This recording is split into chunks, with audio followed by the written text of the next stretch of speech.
Hello there for the final time in 2022. Welcome to the Sweet Spot. Bruce Millington and Steve Palmer with the Racing Post's weekly golf show. As it's the final show of the year, we've got some Q&As. Had loads of questions come in on Twitter, for which many thanks. So we'll work through loads of those. First of all, we'll look back on last weekend's action and look ahead to the one big tournament we've got this week, which takes place in Mauritius. Not a particularly strong field, but a winner's a winner. So hopefully Steve has been scouring the odds for the best value. First of all, Steve, are you well, keeping warm? It's chilly, isn't it?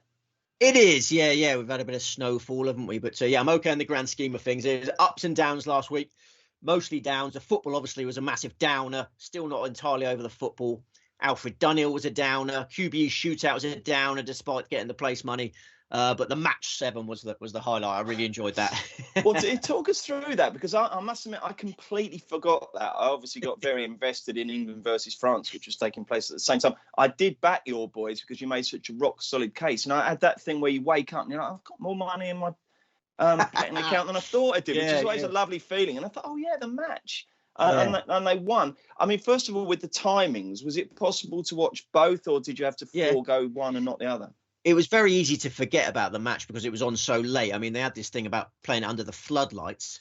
So it didn't tee off until, it didn't finish until about 3 o'clock in the morning. Very late night. Really? Yeah. So you could, big gap between the football and the golf. I was away with the family in Brighton, so I couldn't stay up all night watching it, but I taped it and thoroughly enjoyed it. But so, poor old, I like to tape things. Poor old Tiger Woods is not in good health, is he? He hadn't made a full driver swing for a couple of weeks before that contest, and he's just not right. The time is over, and JT and Spieth, they showed no mercy. Fortunately for the punting community, they showed no mercy and really served it up to the old man, as they kept calling him. Oh God, what was the banter like? It was all right. Yeah. They were both there. JT Who won and Spieth. The banter? I think Spieth and Thomas, they're really chirpy chaps. They seem to really feed off each other well. Tiger's just a little bit understandably miserable because he can't walk. It brings you all down, doesn't it? If you couldn't walk, you'd be quite dour. And a lot of pressure on Rory, knowing that he had a sort of passenger alongside him. So I really enjoyed the match, but I didn't enjoy much else on the golfing week. Well, let's look at the QBE Shootout with Sahith Theegala and Tom Hoge. Tom Hoge started the year well, didn't he? I think he won it. Was it Pebble Beach he won at? And he finished it well, partnering Theegala to their first win. Obviously, you were very sweet on English and Kuchar. I mean, they did their best, didn't they? They were a couple of shots short in the end. Ryan Palmer and Charlie Hoffman made it close. He went to the final green. And Theegala, who'd been injured and basically was carried all the way around by Hoge, he rolled in the decisive part. I quite enjoyed it. One thing I would say, Steve, they hardly showed Kuchar and Harris, did they, on the final day? Yeah. I mean, it was a thrilling finish, wasn't it? With 3 teams, going down the stretch and very tight leaderboard. Obviously, I regret not having 2 teams now. I mean, it was entirely your fault. I asked you to put a gun to my head and you refused to do it. So we only had one. We put all our chickens in the one basket, and as you say, they very nearly all our eggs. Yeah. You do have chicken in a basket, but that's more sort of thing when you go to a dog track, a chicken in a basket. Yeah, that's it. Yeah. No, we put all our eggs in one basket, and they very nearly turned into massive chickens, didn't they? But they finished third. But full place return. I'm not going to beat myself up. Okay, no, don't beat yourself up. It's just golf betting. It doesn't matter. And then over in South Africa, lovely Leopard Creek. I mean, some of the wildlife on show, that was incredible. My daughter was captivated by the fact that there was a hippo by one of the fairways. She was like, what's going on here? This is ridiculous.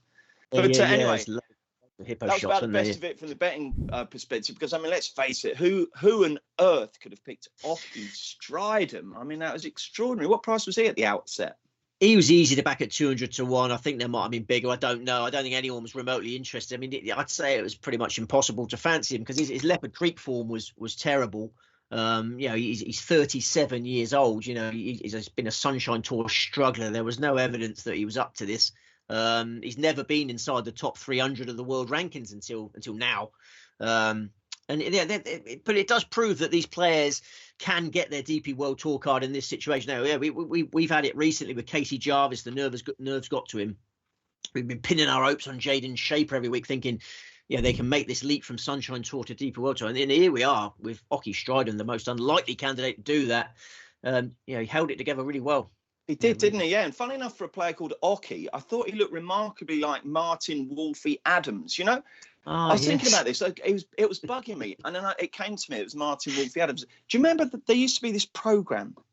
They might still make a version of it where they take a fairly sort of dowdy-looking person and give them a makeover. They get their hair done nice and then makeup, and they dress them in nice clothes, and then they'd come out and their family go, "Oh wow, look, you look incredible." That looks like if you took Martin Wolfie Adams and sort of gave him a spray tan and some nice clothes, he did his hair nicely, he'd look like Oki Stridham. I thought that was about my most. Mate, you're right. Week.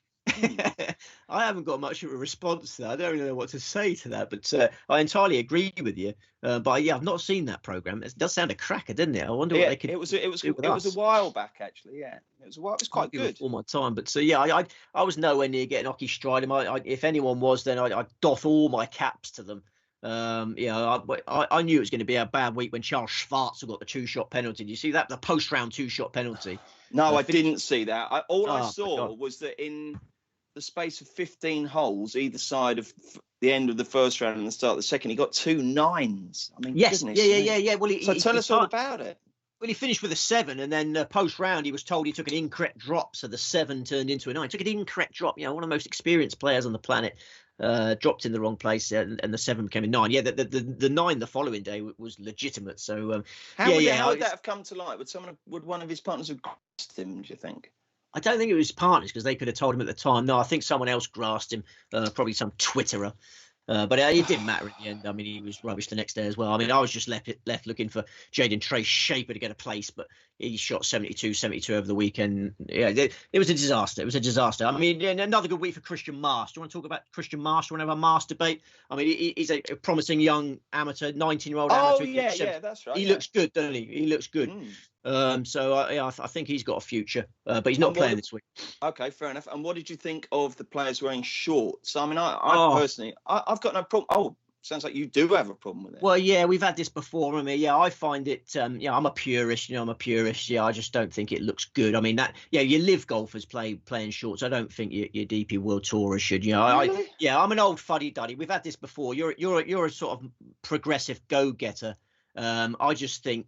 Yeah, I just think it should all be wearing shorts, or you'll be wearing trousers. And I much prefer trousers. Yeah, sorry, don't get me started on that. Okay. Yeah, it's Christmas. It's not the time for being old fuddy-duddies. Wow, touched a nerve there. I don't, go and have a swig of your tea.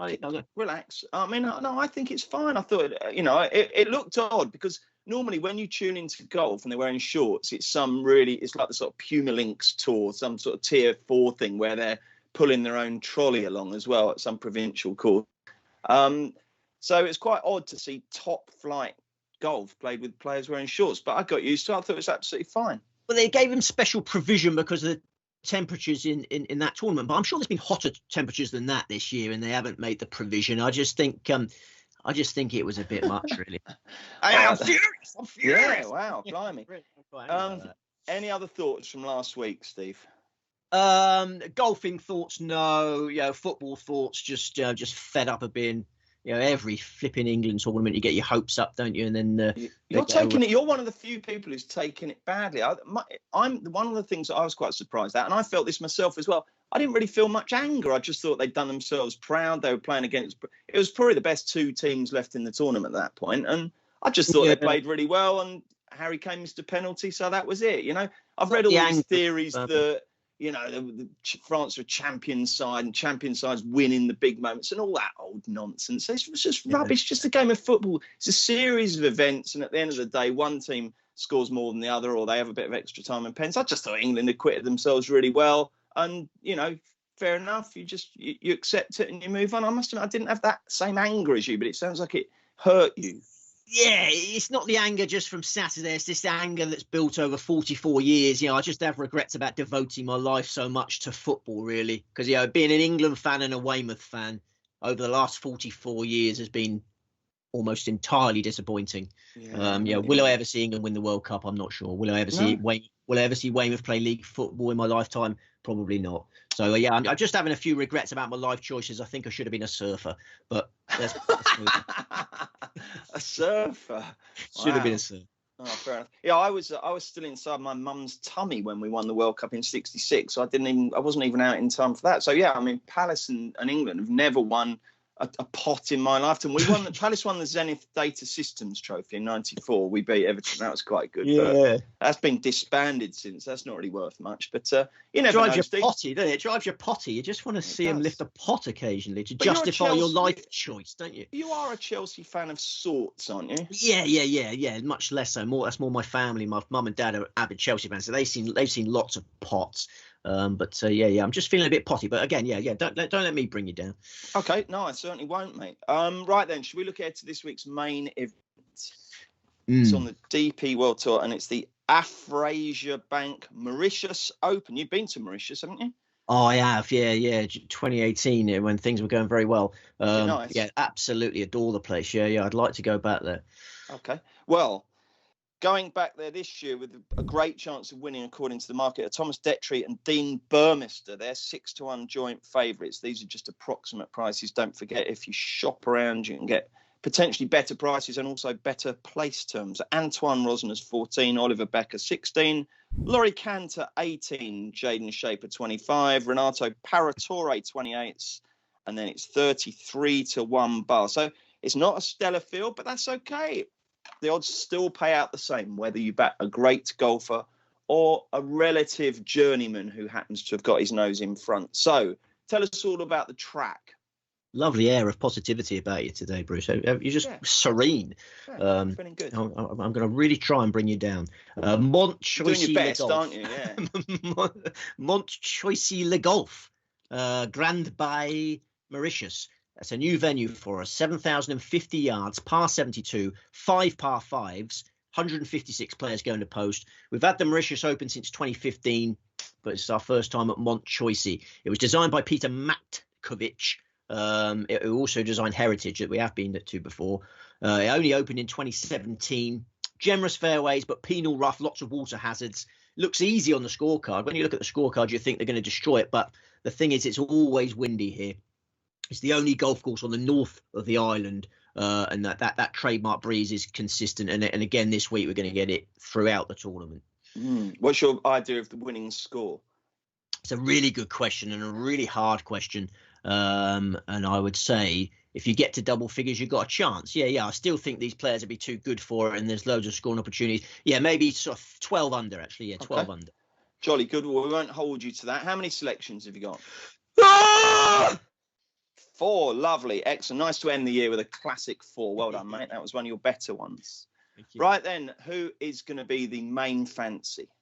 Cannot resist the 7-1 about the player that I think should be clear favourite this week, and he isn't. And it's Dean Burmester, who is second in the betting behind a DP World Tour maiden. Burmester is a 2-time DP World Tour champion. The last of those victories came on a breezy island in Tenerife. 5-shot victory in the Tenerife Open. I think he's going to complete a DP World Tour hat-trick on another beautiful island this week. He knows the venue better than anyone in the field. It's only been open for 5 years. Is it making his DP World Tour debut, as we say? But Burmester is attached to the club. From day one, he's been the Mont Choisy brand ambassador. He's a regular there for practice. You need no excuses to go over to Mauritius. It's an absolute paradise island. He gets over there for a week or two of practice. Fantastic. He'll hit the ground running at a track that he knows really well. And the course plays to his strengths. Burmester, one of the longest drivers in the world. He was whacking 400-yard drives last week at Leopard Creek. I don't know whether you enjoyed some of the coverage of them. Yeah, he's really let him rip. He's in great ball striking form. He's got 5 par 5s to gun at this week and 2 drivable par 4s. So I think Burmester's going to make mincemeat of those holes. And I think the last fortnight's been great prep for it. He had that bad start to the South African Open where his son was ill. Do you remember that I mentioned that?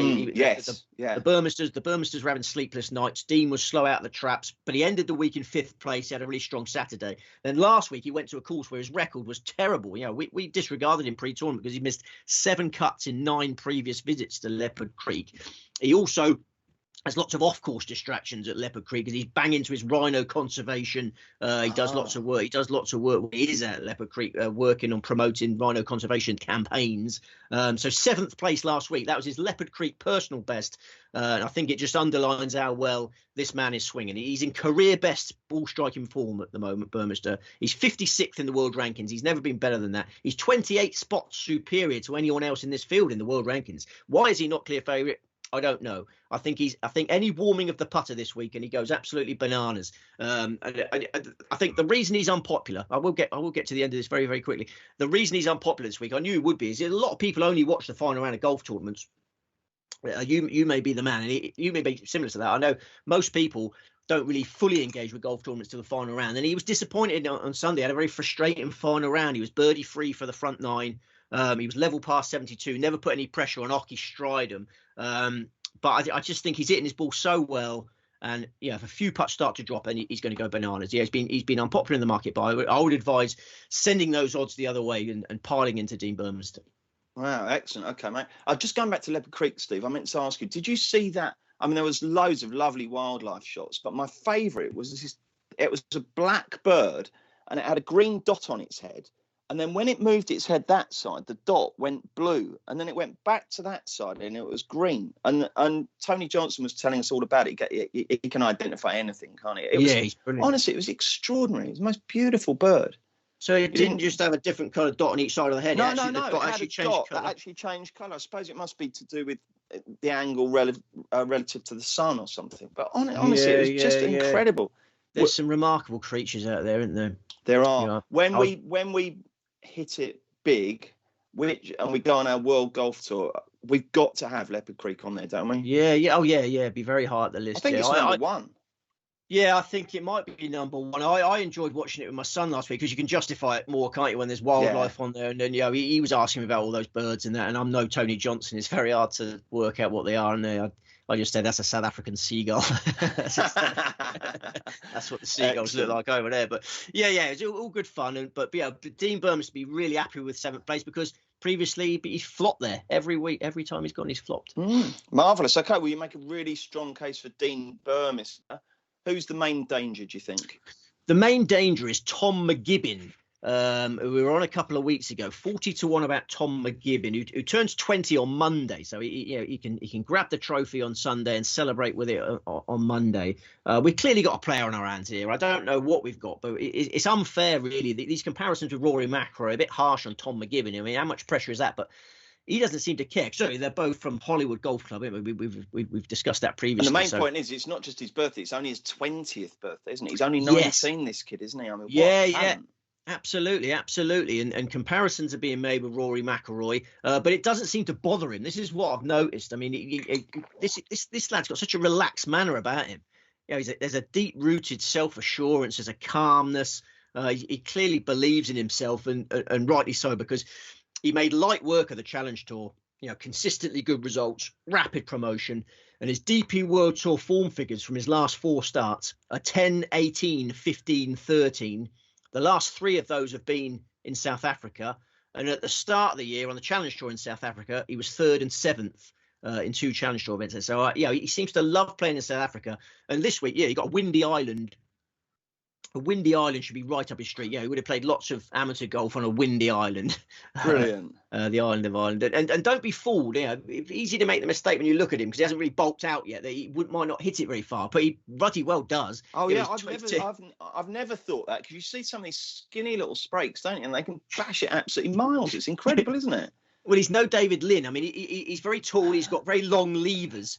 And it's all in the time. And you look at his driving distance stats, I think you'd be pleasantly surprised. So, got a rising star here, and he's capable of getting in the mix. I still love the fact that David Lynn finished 2nd in a major. Isn't that cool?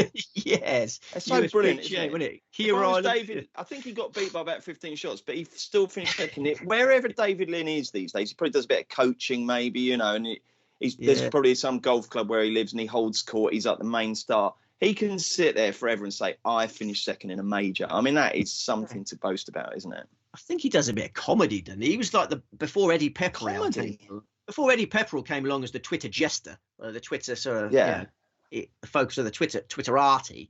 I think David Lynn was the forebearer, wasn't he? If I remember rightly. I didn't know that. Yeah. He certainly got some comedy in his bones. Wow, excellent. Right then, okay, so we've got Dean Burmester, we've got Tom McGibbon, and next up, two big prices, two players we also backed previously. Martin Vorster is the first of them. Martin Vorster at 150 to 1. Two of the 5 Mauritius Opens will be won by South Africans. I think it's going to be 3 from 6 this on Sunday. A lot of them holiday in Mauritius. It's just hot to over the ocean. But Vorster has an advantage over the vast majority of the field this week by actually having competed there in a prestigious amateur event. Vorster was on the South African team in the All Africa Golf Team Championship. South Africa are obviously hot favourites to win that, and they did so comfortably. Martin Vorster was the second best scorer in that competition, so he can go to Montchoice, having knows the course well, can hit the ground running. He's been a pro for just over a year now. He was South Africa's top ranked amateur before turning pro. He's 21 next month, turns 21 next month. He started appearing on Sunshine Tour leaderboard. So, yeah, big talent, worth chancing at a massive price. Okay, and finally,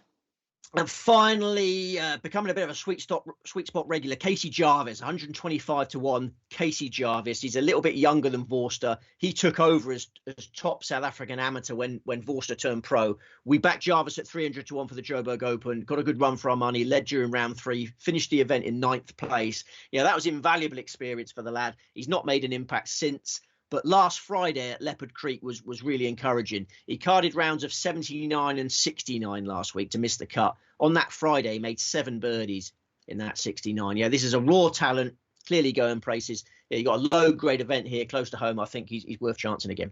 Okay. Before we move on, a couple of players I want to ask you about. Obviously, Detry is the main market rival to Burmester. What do you make of his chances this week? I think he's short. I mean, he's 9 to 2 in places. 6 to 1 best. It's serial flatterer, isn't he? I mean, he comes to win and never gets it done, does he? Well, this is the point. I mean, he's a maiden on both tours. Yeah, he's a PGA Tour maiden, DP World Tour maiden, and he's no spring chicken. Yeah, he's no spring chicken. He looks like a spring chicken. He's very fresh faced.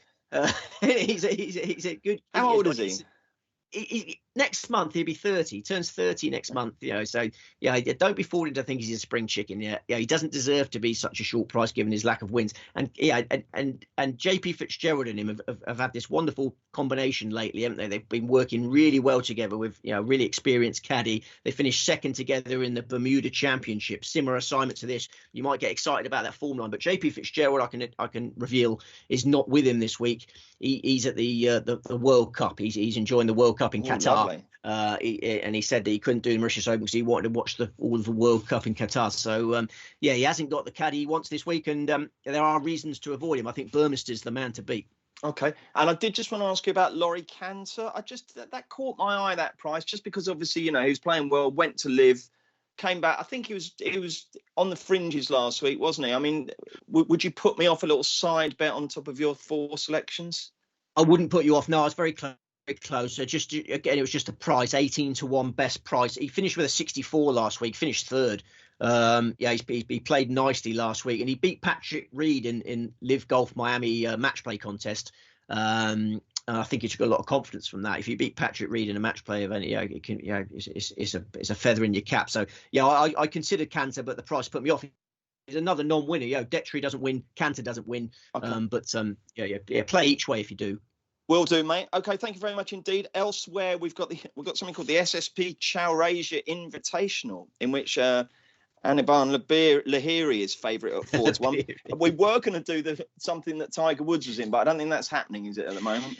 Well, no, it's happening. It's just there's no betting for it as yet, and I think I know why. I mean, let me describe the course, because I want to tell punters about the course and the format. This is live on Sky at the weekend. Tiger Woods is in it. Everyone wants to have a go on it, but the bookmakers are being very slovenly. And I think I know why they're being slovenly, because nobody knows how good Jordan Spieth's dad is at golf. This is the problem I've had.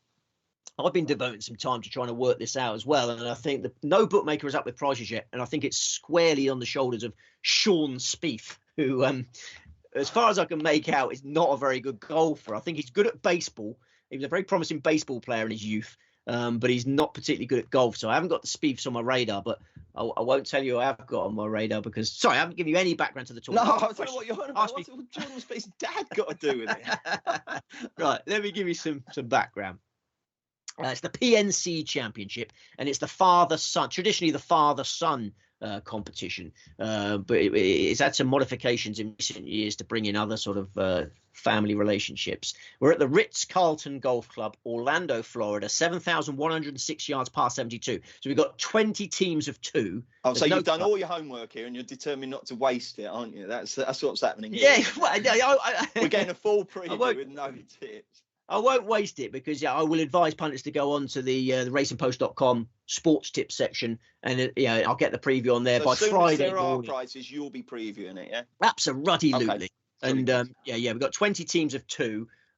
Every one of them's got a major champion in it. As I say, most of them are father-son combinations, but we've also got a father-daughter combo, Peter Corder and Nelly Corder, and we've got a mother-son combo in Sorenstam and her 11-year-old lad Will. So all sorts of combo. It's a tricky tournament with danger. It's a tough tournament to price up. This is why I don't want to give the bookmakers too much grief, but they need to hurry the. Oh no! Come on, I don't blame them. Well, they all wait for each other, don't they? You wait. It's a domino effect. I wouldn't want to be brave enough with that. Well, show me first up with that. Where's your balls? Show me your balls. One goes up first, and then they'll all follow with slightly. Yeah, you know how it works. But yeah, it's 2 rounds of scramble. Both players hit. Best ball picked. Both players hit from that position until the ball is hole. Blah blah blah. You've got Tiger Woods and Charlie Woods playing in it. You say Mauritius Open is the big event this week. I suspect the viewing figures will be bigger for the Tiger Woods Charlie Woods show. Okay, mate. Right. I did promise at the start of the show. Twitter Q&As. I asked for some questions for Steve, and we got loads yesterday, so many thanks for those. Let's rattle through them. We'll go from the bottom up because from the top down, because the people who went in first are the ones who are keenest in my book, so they deserve their question to be read out. Johnny Wishbone, will Rory ever win the Masters, Steve? Yes, I think he will win the Masters one day. I mean, there's a chapter in Born to Punt, my book that's available on Amazon for 10 pence that is devoted to this. And in that, he hadn't won a major when that book was written, and we predicted what major he was going to win. And we always said the Masters would be the last one. It'd be elusive, but he'll get there eventually. I think he will. I'll eat my hat if he doesn't. All right, that particular hat, or have you got a more edible one? Let's go with this one because it's really quite chewy, and it would be horrible to try and eat this, wouldn't it? Oh. Need lots of mayonnaise to get this down. So, yeah, I promise to eat this hat if he doesn't win the Masters. Yeah. This is nice. Mark Kerr says, no questions, Bruce. Just an appreciation of an always entertaining half hour. Keep up the good work. Thank you so much, Mark. That's really, really kind of you. Luke Spires says, what's the single most important factor when making Steve's selection? Is it recent form, course form? It's current form, innit? You can't win golf tournaments without playing well. Okay, fair enough. Current. Keith and Away says, can Steve name one DP World and one PGA Tour player to make a breakthrough next year and back blind every time they play? Great show, Bruce, and all the best to you and Steve, Jack, Joe, and the crew. Thank you very much, Keith, for that. One for next year, Steve, from each tour, maybe. I think Marcus Hellikilde will win on the DP World Tour next year. Prolific winner on the Challenge Tour. I like the look of his jib. And Nick Hardy will win on the PGA Tour. I think he's just a born winner. I think he's a really feisty competitor. So yeah, they'd be my two to follow blind. Okay. Art Vanderlei says, Steve does lots of great analysis and unbelievable research, but why does he place so much emphasis on a player's motivation that can't be measured? It's an interesting question, that, Art. Yeah, I'm interested to hear what's about that. I don't think I put much on it. I think it's very much icing on cake when I talk about motivation. Obviously, they all should be motivated, but I think some are more motivated than others. So, it's icing on cake for that. Okay. You can't be certain of anything in this game, can you? I mean, that's you certainly can't. No, or in this world. In this world, your player, you might have all the evidence that this player's going to play well, and he smashes his fingers in a car door or something on the morning of the tournament, falls in the shower. So. Yeah, we're all chancing our arm to some degree, and that, as I say, icing on cake. Righty-ho. Darren Williams says, great show every week. Outside the obvious top players, who does Steve think are potentially primed for a big 2023? Darren says, Will Gordon and Richard Mansell. What do you think of their chances? Gordon and Richard. So yeah. Very similar characters, actually. But yeah, I wonder about both of them having killer instinct. I like both players, but they both strike me as potentially lacking killer instinct. So we shall see. Okay. Frankie Burton, who's an official friend of the show, isn't he, Frankie Burton? Oh, Frankie Burton, yes. He always leaves us nice comments at the bottom of the YouTube. So, Frankie, thank you very much for all your input this year. Says, hope you both have a great Christmas. Thanks for the expert info, making me laugh as always. Does Steve think Rory will win a major in 2023? I do, Frankie. Yeah. I think it's a great opportunity for him because, his approach play's never been better, is it? His approach play stats now are fantastic. His putting's never been more consistent. So, dare I say it, the Masters looks a fantastic opportunity this year for Rory. And he goes to the only Open venue that he's ever won at. He's going to Royal Liverpool for our Open. Royal Liverpool. Where are the other two, Steve, next year? Lesser known tracks. Los Angeles Country Club for the US Open and Oak Hill, is it, for the PGA? So I think, so it's the Masters and the Open, massive opportunities for our Rory. Righty-ho. Paul Norris says, I've been betting on golf for nearly 30 years. Over the last 5 years or more, I've found it increasingly difficult to find value. Is it because the odds compilers have got better at pricing it up, or is it because the increase in pundits, or both? Great show. I think he's onto something there. I mean, I think the odds compilers, the quality of the odds compilers has gone up. They've had to. The bookies can't afford to have weak odds compilers because betting turnover on golf has skyrocketed. But I think the internet's the main thing. He touches on the point about the pundits. You're right. There's about 1 million golf tipsters out there now on the internet. But the fact that all the information is available on the internet for you, it's very hard to find things out that no one else knows about now. That leads on. Oh, go on, Steve. I say it does happen. I still manage it at times. You find a little bit of course form from an amateur event that no one spotted. This week's a good example with Thomas Detry. I think this is a world exclusive I'm providing here on Thomas Detry's caddy this week. He's the favourite for this golf tournament. He hasn't got the caddy he wants. I will reveal that on my preview when it goes online, and that'll go onto the internet. But you're going to reveal it on your T-shirt. You sort of went like that. No, I accidentally collided with you had a T-shirt saying JP Fitzpatrick's not on Detry's bag this week.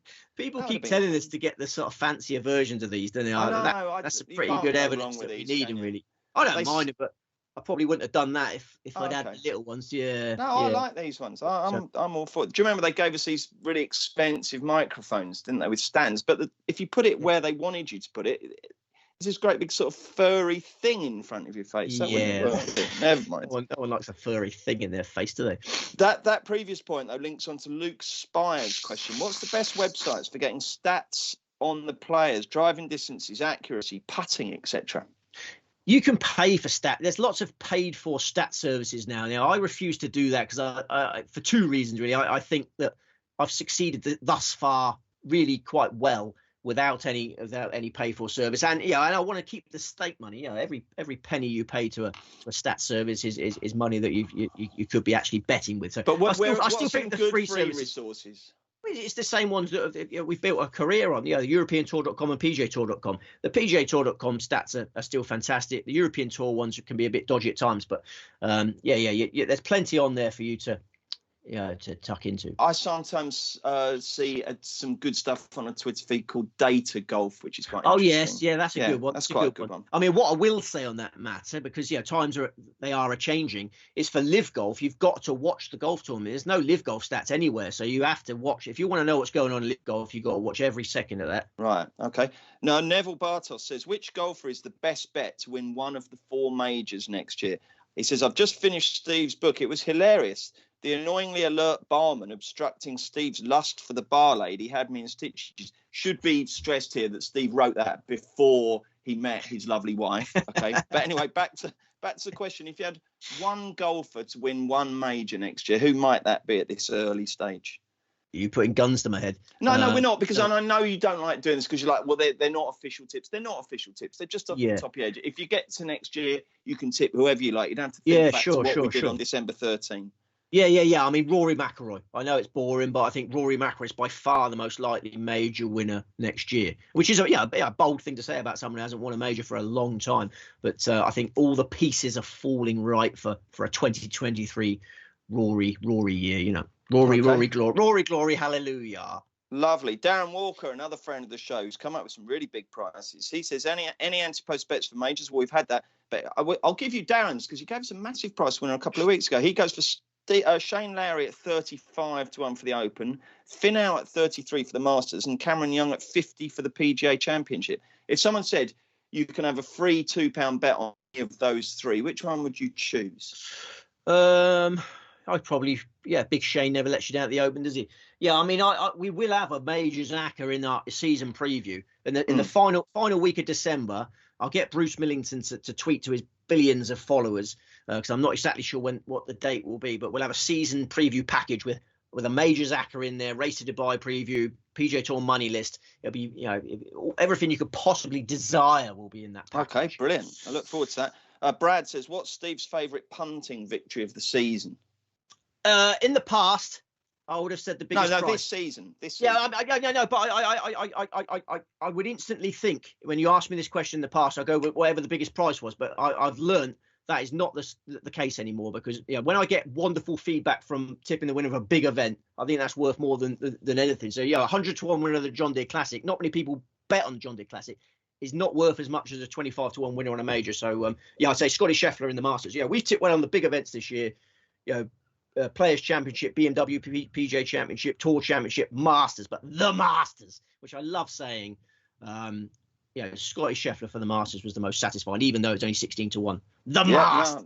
Yeah, that's great. The Masters. Jason Jackson says, wishing both a very happy Christmas, and ask Steve what player at what tourney he's most locked into long term next year, and what's the gig he's most looking forward to in 2023. I assume the Killers won this year. Well, I don't, as we discussed, I don't like locking myself in, because I like to be flexible and take each year. But McIlroy for the Masters is on the radar massively. I'm getting quite excited about it, just thinking about it. You got any gigs booked next year? I've got Blur at Wembley. I managed to get Blur. Oh my gosh, how did you get that? That must have been harder to get than Peter Kay at wherever. What is this Peter Kay thing? He's doing about 200 gigs and they're all sold out. I mean, good luck to him, but he's not that funny, is he? Blimey. I don't get that, do you? It's mad. No, I mean, he's a very popular lad. And he's done well to get the Blur. I haven't got anything booked. We went to watch the Blossoms in Bournemouth the other day. My whole life is built around Blossoms, because my daughter's infatuated with Blossoms. We went to the Bournemouth Centre. So anything that Blossoms are in, I'll go to, because I just like to see joy in my face. My son wants to go and watch Liam Gallagher, but he's only 3 years old, and that's gonna be. I'm not sure that's gonna work, is it? It's. He's 3 and he wants to go and see Liam Gallagher. He's had quite a life. He's had a golf coach. He's stood on a pub stall throwing darts at a board. Oh, he does that regularly. And now he wants to go see Liam Gallagher.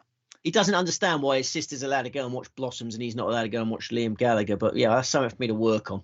You just say life's like that. Life's not fair. That's all you say. That's all you say. Right, Rab the Crab, this is interesting. How will the whole live thing pan out over the next 12 months? I'm interested to hear what you say about that, because will it grow? How many big name defectors will there be, do you think? Well, the next live tournament's in February. I think we're going to get a couple more superstars go in January, I suspect. And then I think nothing much will change. I think that the DP World Tour have essentially let them play, haven't they? I think the court forced their hand a little bit, but I think the livers will be allowed to play on the DP World Tour whenever they want. They're not going to be allowed to play on the PGA Tour. They're going to be banned from the Ryder Cup. It's not a huge loss to that competition, I don't think. And I think the majors is the one that we're all worried about, really. You want the best players in the majors, and I think that the majors bosses will make that happen. I think they'll bend their rules with invitations. We've had crazy invitations for people in the past. An Asian player will get invited to the Masters just to create interest in Japan or whatever. They'll just bend their rules to make sure you get the stars in, which I think is perfectly fair, isn't it? I haven't got a problem with that. I think everything's going to be all right. I think it's all going to work together, and we'll get the best players for the majors. That's the one thing I'm bothered about, getting the best players for the majors. I think that's the one thing you're bothered about, and I think we'll get it. I mean, peace on earth and that kind of thing probably takes precedence in my little worrying department. But that would be nice. Okay, Liam says, I know Steve hates talking about the Ryder Cup so far out, but are Team Europe going to be embarrassed again, or is there room for optimism with young talent coming through? And then, Liam, very kind of you to say thank you both for your efforts this year. It's appreciated. Have a wonderful festive season. You too, my friend. Ryder Cup. Yeah, I think there's reasons for optimism, because you've got 8 good players. You've got a great 8.